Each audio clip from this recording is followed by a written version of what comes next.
Dengue लगातार पैर पसारता जा रहा है और स्वास्थ्य महकमा जिला प्रशासन के साथ किस तरह से डेंगू के प्रसार की रोकथाम के लिए काम कर रहा है, इसके लिए बात करने के लिए हमारे साथ मौजूद हैं कानपुर महानगर के सीएमओ डॉक्टर आलोक रंजन। से बात कर लेते हैं, किस तरह से आप लोग रोकथाम कर रहे हैं, क्योंकि देखने में मिल रहा है कि लगातार डेंगू पैर पसारता जा रहा है। इसमें ऐसा है कि हमारी जो टीमें हैं वो सक्रिय रूप से कार्य कर रही हैं। पहले मैं आपके माध्यम से एक चीज़ भी कहना चाहूँगा कि चूँकि इस समय मौसम बदलता है तो हम लोगों की रोग प्रतिरोधक क्षमता कम हो जाती है, तो ये बुखारजन्य बीमारियाँ पनपती हैं। इसमें से डेंगू भी एक है।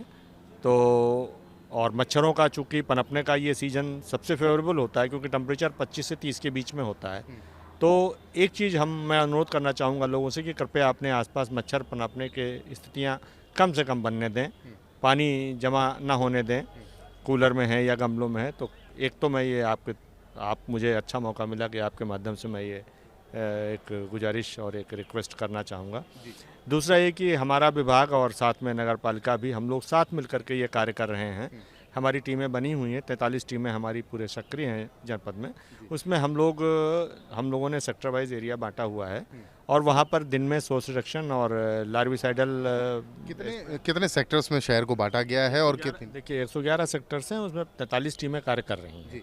तो ये सेक्टर वाइज हम लोगों ने मैक्रो प्लान बनाया हुआ है, उसी मैक्रो प्लान के हिसाब से कार्य हो रहा है और अलॉन्ग विद महापालिका हो रहा है। एंटी लार्वा छिड़काव और सोर्स रिडक्शन के लिए आप लोग क्या कर रहे हैं? इसमें एंटी लार्वा जो लार्विसाइडल छिड़काव दिन में हो रहा है, सोर्स रिडक्शन हो रहा है और साथ में इसमें आईसी भी दी जा रही है। घरों में जहाँ पे केसेस मिल रहे हैं वहाँ के कम से कम चारों तरफ 50 से 60 घरों में जा कर के वहाँ पे सर्वे होता है लोगों से। अगर कोई किसी को बुखार या इस तरह के संभावित लक्षण हैं तो उनकी सैंपलिंग भी होती है। हमने देखा पिछले 3 दिनों में लगातार 30, 35, 36 ऐसे तरीके के केस निकल रहे हैं, तो इसको कम करने के लिए और अस्पतालों में किस तरह से आप लोग प्रबंध कर रहे हैं? देखिए इसमें कुछ ये भी कहा मतलब कम केसेस बढ़े हैं कि चूँकि डेंगू के केसेस आए हैं और उसके बाद हमारी टीमों ने भी चारों तरफ सक्रियता से कार्य किया है और उसमें सोर्स रिडक्शन और ये जो सैम्पलिंग का कार्य है ये ज़्यादा से ज़्यादा हुआ है।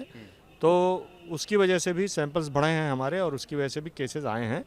इसमें कोई शक नहीं है कि इस समय केसेस बढ़े हुए हैं। कितने केसेस अभी फिलहाल माने जाएं सक्रिय रूप में? सक्रिय के रूप में तकरीबन 100 केसेस हैं। 103 केसेस कल शाम तक थे अगर मैं प्रिसाइज रूप से कहूँ।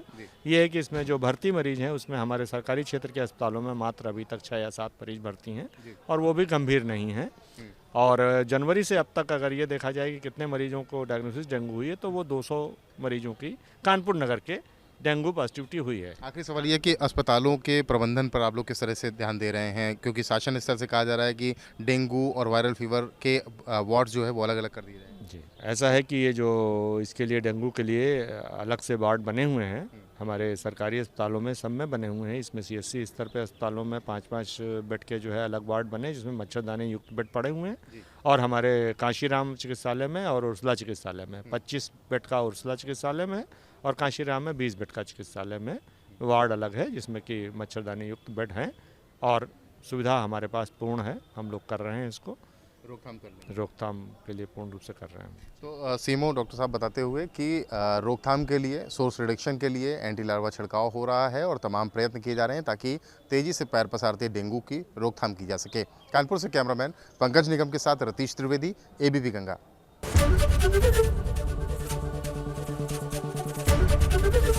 ABP गंगा, खबर आपकी, जुबान आपकी।